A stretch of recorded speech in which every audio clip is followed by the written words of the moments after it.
अपने हाथों को उठाओ, बोलो आज जितना वचन मैं सुनूं, पवित्र आत्मा के कार्य देखूं, उनसे मैं आशीषित हूं, मेरी जिंदगी सेम न रहे। उठाओ अपने हाथों को, मांगो। प्रभु यीशु मसीह के सामर्थी नाम में हम मांगते हैं।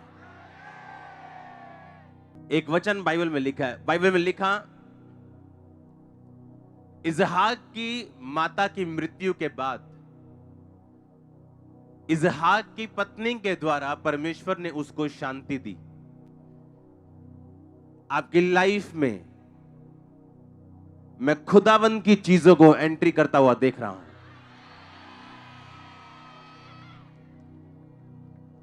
आप देखोगे, आप पीस लोगे, खुदावंद से शांति लोगे। सुनो ध्यान से, आज हमें सोशल मीडिया का फायदा हुआ है कि लोग सोशल मीडिया पे वचन सुन रहे हैं।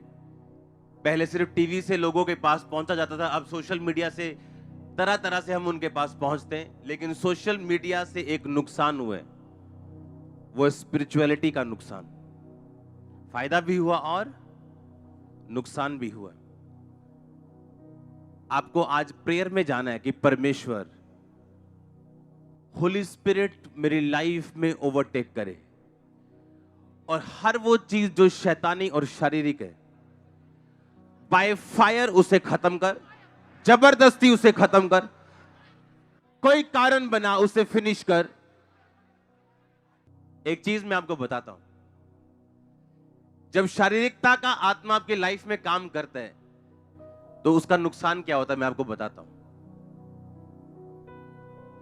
एसाव, इसहाक, याकूब, अब्राहम, आपने ये स्टोरी सुनी होगी, हाँ या ना? अपने हाथों को उठाओ, सबसे पहले बोलो होली स्पिरिट अपनी मर्जी मुझ पे जाहिर कर, मुझे आत्माओं की परख दे ताकि मैं शैतान के धोखे में ना आ सकूं। मुझे शारीरिकता से बाहर निकाल ताकि मेरा फ्यूचर आपके हाथों में सेफ रह सके।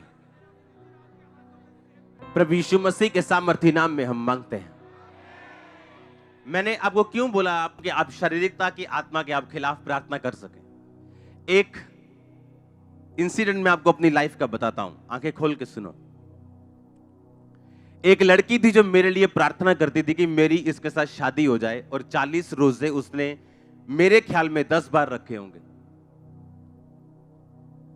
मेरे लिए कि मेरी इस से शादी हो जाए। वो लड़की प्रार्थना करती थी और रोजे रखती थी। कोई पाप नहीं जिंदगी में, एक ही प्रार्थना थी, और जितनी वो प्रार्थना करती थी उतनी नफरत इंसान से नहीं, उस लड़की के लिए, शादी के लिए मेरे मन में पैदा होती थी। और जब ये आत्मा आपकी लाइफ पे अटैक करता है, आप भूल जाते हो आपने प्रार्थनाएं किन विषयों पे करनी। आप मेरी बात समझ रहे हो कि नहीं? पूरी बाइबल पढ़ लो, पूरी बाइबल एक एक बंदे को पढ़ लो जिसको परमेश्वर ने इस्तेमाल किया या इस्तेमाल नहीं किया। उनकी लाइफ का एक मेजर रीजन था ये शारीरिकता का आत्मा, शरीर के अनुसार चलना। आप जानते हैं परमेश्वर ने इसहाक को इस्तेमाल किया कि नहीं किया? बाइबल बताती इसहाक जब 40 साल का हो गया था, उसे तब भी यह मालूम नहीं था कि किस लड़की से उसकी शादी होनी। और अब्राहम ने यह चीज देखी कि इसको अब मैरिज की जरूरत है, और उसने अपने नौकर को बोला कि यहां हाथ रखे कसम खा के जा कि इन कनानियों में से नहीं, मेरी खुदा के मानने वाले लोगों में से तू एक लड़की को मेरे बच्चे के लिए लेके आएगा, हाँ या ना? और बाइबल कहती जब वो लेने गया तो रिबिका को जब लेके आया तो इसहाक को बोला गया कि ये लड़की का नाम रिबिका है और ये परमेश्वर ने तेरे लिए भेजी है। और उसने एक्सेप्ट किया और उससे शादी की और परमेश्वर की आज्ञाओं में बना रहा। और परमेश्वर अभी भी उसको बोलता है अब्राहम, इसहाक, याकूब का परमेश्वर। याकूब क्यों, एसाव क्यों नहीं? एसाव भी तो इसहाक का ही बेटा था ना, तो परमेश्वर ऐसा क्यों नहीं कहता अब्राहम, इसहाक, एसाव और याकूब का परमेश्वर? बाइबल बताती एसाव शारीरिकता के नीचे चला और जो लड़कियां परमेश्वर को बुरी लगती थी, कनानी लड़कियां, उनसे एसाव ने शादी की क्योंकि वो देखने में सुंदर थी। बाइबल का हर मेजर इजरायली राजा इसलिए परमेश्वर के खिलाफ चला क्योंकि उसकी जो पत्नी थी वो मूर्ति पूजक थी और खुदा को मानने वाली नहीं थी। हजारों राजे इसलिए गिर गए क्योंकि मैरिज चुनने में उन्होंने शारीरिकता का इस्तेमाल किया, आत्माओं की परख का इस्तेमाल नहीं किया। आप मेरी बात समझ रहे कि नहीं? आज हम शादी कैसे करते हैं? तेरी कास्ट क्या है, मेरी कास्ट ये है, कमाता कितना है, खाता कितना है, जाता किधर है। देखो, मैं नहीं कह रहा कि एक अमीर बंदा गरीब से शादी कर ले, नो, गरीब बंदा पैसों से नहीं गरीब। आज एक गरीब अगर विजन के साथ खड़ा है, कल को अमीर हो जाएगा वो। सुनो, गरीब कौन है? गरीब वो है जो विजन का गरीब है, दिमाग का गरीब है। आज एक गरीब वो है जो कह रहा है कि मैंने अपनी लाइफ को सेट करना है, मैंने दुबई जाऊंगा, मैं जाना कनाडा चाहता हूं, लेकिन दुबई जाने के भी पैसे नहीं है, इसको पैसा इकट्ठा करने के लिए मैं रिक्शा चलाऊंगा। रिक्शा भी नहीं है, 20 रुपए किराए पे ले लूंगा। ऑटो नहीं है, 200 रुपए किराए पे ले लूंगा, पैसा जोड़ूंगा, दुबई जाऊंगा, उसके बाद कनाडा जाऊंगा। ये बंदा गरीब नहीं, इससे हम शादी कर सकते हैं। गरीब कौन है? जो उसी लेवल पे रह रहा है और बोल रहा है कि नहीं, मैं आगे नहीं जाना चाहता, वो गरीब है। उससे आप डिसीजन ले सकते हो कि मैंने जाना है आगे कि नहीं जाना। मेरी बात समझ रहे कि नहीं? और जब डिसीजन लेने में गलती होती, और मैंने बहुत से लोगों को सेवकाई से उड़ते हुए देखा है सिर्फ इस डिसीजन के कारण। जब आत्मिक परख हो आपको हो जाती है, क्योंकि 2 हफ्तों से मैं आत्मिक परख की बात कर रहा हूं, हाँ या ना? उससे पिछले संडे हम गैर भाषा की बात कर रहे थे। अगर गैर भाषा आपके पास है, आप सब कुछ वापस लेके आ सकते हो। जो शैतान ने आपसे छीना, आप उसे वापस लेके आ सकते हो। हाँ, गैर भाषा की हमने बात की, हमने की या नहीं की? कि गैर भाषा जब प्रकट होगी, न्याय प्रकट होगा, हमने बात की। और गैर भाषा आपके लिए क्या है? एक हथियार है। बैठ जाओ। क्या है? एक, बोलो अपने पड़ोसी को, गैर भाषा क्या है? गैर भाषा एक हथियार है। तो आत्माओं की परख भी क्या है? एक। और अगर ये हथियार आपकी लाइफ में नहीं होंगे तो आप बेचारे क्रिश्चियंस होंगे जिनको कुछ भी समझ नहीं है। जिस दिन हमारी एंगेजमेंट थी, उस दिन ये पूछ रही थी, आपको पता है मेरी कास्ट क्या है? मैं कहा नहीं, मेरे को पता नहीं क्या है, क्योंकि हम पहले कभी मिले नहीं थे, कभी बात नहीं की। 5 जनवरी को मेरे को मालूम नहीं था कि मेरी मैरिज होनी कब होनी। इतना मालूम था कि परमेश्वर ने कहा था अपने दास से कि अब तुझे आगे बढ़ना चाहिए। मुझे ऐसा लगता था मैरिज रुकावट ना हो मिनिस्ट्री में, लेकिन परमेश्वर ने कहा नहीं, मैरिज के बाद मैं तेरी मिनिस्ट्री इंक्रीज करूंगा, बढ़ाऊंगा। तो मैं तैयार था।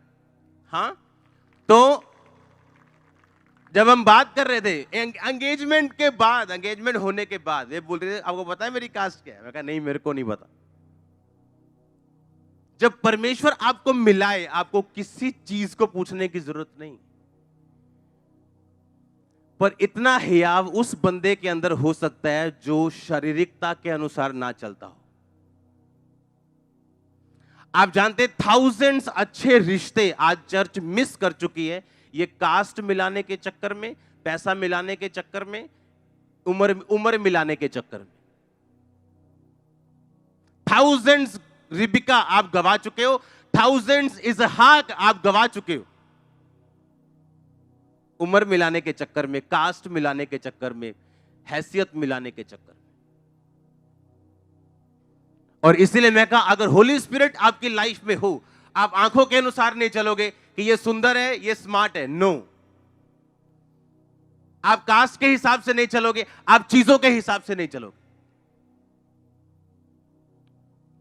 आप इमेजिन करो, एंगेजमेंट के बाद जब मैरिज होने वाली, हम अपनी कास्ट डिस्कस कर रहे हैं। वो बोल रही मैं आज धर्मी हूं, मैं बोल रहा हूं हम तो इधर के हैं। हाँ, मैरिज होने टाइम क्रिश्चियंस लोग इसलिए नहीं सफर कर रहे क्योंकि वो शैतान उनके पीछे, वो इसलिए सफर कर रहे हैं क्योंकि बिना हथियारों के और बिना आत्मिक जिंदगियों के हालेलुया। इमेजिन करो जिस लड़के ने प्रार्थना की होगी 40 रोजे 10 बार रख के, परमेश्वर ने उसको शर्मिंदा किया। क्योंकि जब आप शरीर के पीछे चलेंगे, शर्मिंदगी आपके पीछे खड़ी होगी। उसने कहा मांगो तो दिया। बाइबल कहती इजरायलियों ने जब मांस मांगा कुड़कुड़ा के, परमेश्वर ने मांस तो दिया पर प्राणों को सुखा दिया। मुझे कनाडा जाना है, प्रभु कहता है मेरी इच्छा नहीं है, मुझे फिर भी जाना है। आप जाओगे कनाडा और पहुंच भी जाओगे, पर उसके आगे का रिजल्ट मैं आपको बताना नहीं चाहता। जब आप शारीरिकता के पीछे भागेंगे तो कुछ ना कुछ तो बैड न्यूज फॉलो करेगी। और जब आप प्रेयरफुल होंगे और होलीनेस में होंगे और स्पिरिट में होंगे तो गुड न्यूज आपको फॉलो करेंगी। कोई उन्हें ब्लॉक नहीं कर सकता आपकी लाइफ में। इसलिए मैंने कहा स्पिरिचुअल ना होना घाटे का सौदा है। शैतान कुछ भी मीठा दे दे वो भी घाटे का ही सौदा है। और यीशु मसीह जितनी मर्जी कड़वाहट दे दे वो बाद में मिठास में बदल जाएगी। और उसकी कड़वाहट 2 महीनों की होगी और मिठास 200 साल की होगी। और शैतान की मिठास 2 सेकंड की 5 मिनट की होगी और सारी उम्र मुंह कड़वा रहेगा। आत्माओं की परख जब नहीं होती बंदे को तो वो सफर करता है फिर। हालेलुया। आज कुछ लोग मैरिज नहीं कर रहे, पता है क्यों? उन्हें फौरन का रिश्ता चाहिए। प्रभु से चाहे पूछा हो चाहे ना पूछा हो, कहते नहीं हमें अपनी मर्जी थोपनी, हमें फौरन का रिश्ता चाहिए। आप खुदावन से ये बोलो प्रभु तू मेरा बाप है असली, मुझे बेस्ट देना, जो भी देना बेस्ट आएगा आपके पास। हो सकता आज वो इतना फाइनेंशियली स्ट्रांग ना हो पर कल का वो बिल गेट हो सकता है, अगर वो स्पिरिचुअल है तो, अगर वो विजनरी है तो। हम अच्छी चीजें मिस कर जाते हैं इन चक्रों में। वो क्या कहेगा, फलाना क्या कहेगा, धमकाना क्या कहेगा। आपकी वाइफ के साथ आपको रहना है, आपके रिश्तेदारों ने नहीं रहना, आपके समाज ने नहीं रहना। हालेलुया। आपने रहना है। और जब शारीरिकता का आत्मा काम करता है आपकी लाइफ में, आपके डिसीजन रॉन्ग होते हैं, गलत डिसीजन।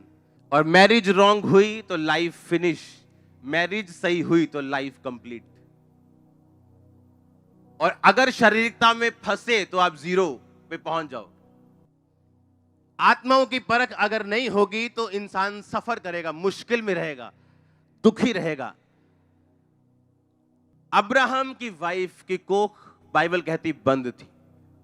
और कितने साल में खुली वो? 90 साल में। इसहाक की मैरिज हुई रिबिका के साथ, 40 साल का था। जब इसहाक के पहले 2 बच्चे एसाव और याकूब हुए तो इसहाक 60 साल का था। बाइबल कहती इसहाक धर्मी होने के कारण भी मैदान में ध्यान करने जाता था, रोज परमेश्वर के साथ जुड़ा हुआ था, उस कारण भी उसकी लाइफ में 20 साल बांझपन रहा। पर प्रॉब्लम यह है कि यह नहीं है कि मुश्किल धर्मी को प्रॉब्लम नहीं होगी और पापी हमेशा मुश्किल में रहेगा, ऐसा नहीं। लिखा धर्मी पर भी मुसीबतें आएंगी और पापी पर भी आएंगी, पर धर्मी उन मुसीबतों से निकल जाएगा और पापी पड़ा रहेगा। अब इसहाक को इस बात की पहचान थी कि यह बांझपन का आत्मा मेरे पिता से चलता आ रहा है, हमारे जनरेशनल से चलता आ रहा है। मेरी मां को भी मुझे पैदा करने में 90 साल लग गए थे, और अब वो चीज मेरी वाइफ को फॉलो कर रही, अब वो चीज मुझे फॉलो कर रही। पर मैं वो गलती नहीं करूंगा जो मेरे बाप ने की थी, उसने इस्माइल पैदा कर दिया। मैं वेट करूंगा, इंतजार करूंगा। जब आत्माओं की परख आपकी लाइफ में आती, आपके डिसीजंस रॉन्ग नहीं होते। और बाइबल कहती जब 20 साल बाद उसके बेबी हुआ, 2 हुए, एसाव और याकूब। आप सभी को जय मसीह की दोस्तों, मेरा नाम है रोहित कुमार। आप देख रहे हैं सच्ची और भक्ति चैनल में। आप सभी का स्वागत करता हूं। दोस्तों, आप सभी लोगों के बीच में लेके आ चुका हूं अंकुर नरूला जी की वीडियोस। अंकुर नरूला जी की ये प्रार्थना आप लोग लगातार सुनो दोस्तों। ये प्रार्थना अगर आप शाम सुबह सुन लिए तो प्रभु आपको बहुत सारी प्रॉब्लमों से आज़ाद करने जा रहा है। आज आपके सारे बंधनों को तोड़ने जा रहा है परमेश्वर। आपको बहुत सारी दिक्कतों से दूर करने जा रहा है।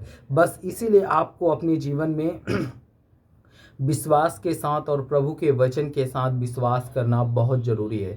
और ये प्रार्थना सुनने के बाद आपको आज़ाद कर देगा, आपके सारे बंधनों को तोड़ देगा, आपके सारे बंधनों को आज़ाद कर देगा और आपको बहुत सारी समस्याओं से बचाएगा। आपको अपने जीवन में जो भी समस्याएं हैं वो समस्याएं प्रभु से आप बताओ और प्रभु कहता है कि मैं तुम्हारी सारी समस्याओं को दूर करूँगा, मैं तुम्हारी सारी प्रॉब्लमों को दूर करूँगा, तुमको आज़ाद करूँगा, तुमको हर एक परिंदों की तरह आज़ाद करूँगा। तुम्हारे जितने भी तुम्हारे शरीर के अंदर बंधे हुए शैतानी हरकत हैं वो सब चीज़ों को तोड़ूंगा।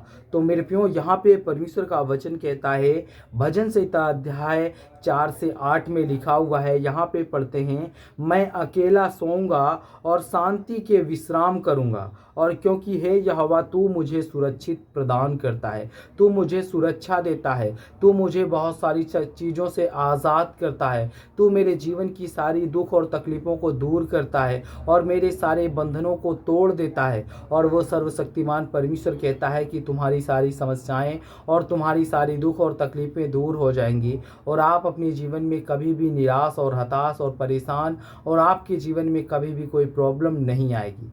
इसलिए मेरे प्रियो, हमें अपने जीवन में प्रभु के वचन की ओर चलना चाहिए और प्रभु आपको बहुत सारी समस्याओं से आज़ाद करेगा।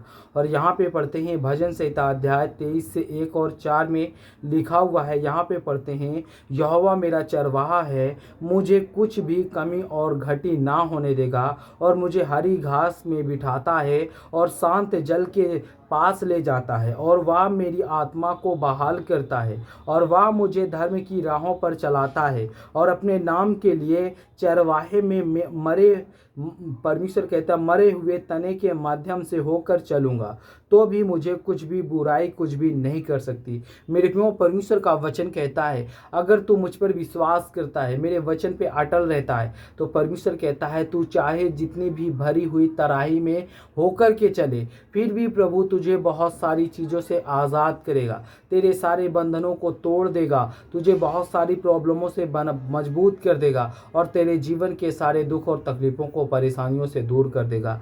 तो जितने मेरे मसीह भाई बहनें, आप सभी लोगों से कहना चाहता हूँ, यहाँ पर परमेश्वर का वचन कहता है, यशायाह की पुस्तक अध्याय 41 से 10 में लिखा हुआ है, तू न डर क्योंकि मैं तेरे साथ हूँ और तू घबरा ना क्योंकि मैं तेरा परमेश्वर हूँ। मैं तुझे दृढ़ दूँ, मैं तुझे शक्ति दूंगा और मैं तुझे सहारा दूंगा और मैं अपने धर्म के दाहिने हाथ से तुझे संभाले रहूँगा। तेरे जीवन में कभी भी कोई प्रॉब्लम और दुख और मुसीबत नहीं आने दूंगा। जब भी तेरे जीवन में कोई भी प्रॉब्लम या दुख और या मुसीबत आती है तो परमेश्वर कहता है कि तेरे जीवन के सारे दुख और बंधनों को वो आज़ाद कर देगा, तोड़ देगा।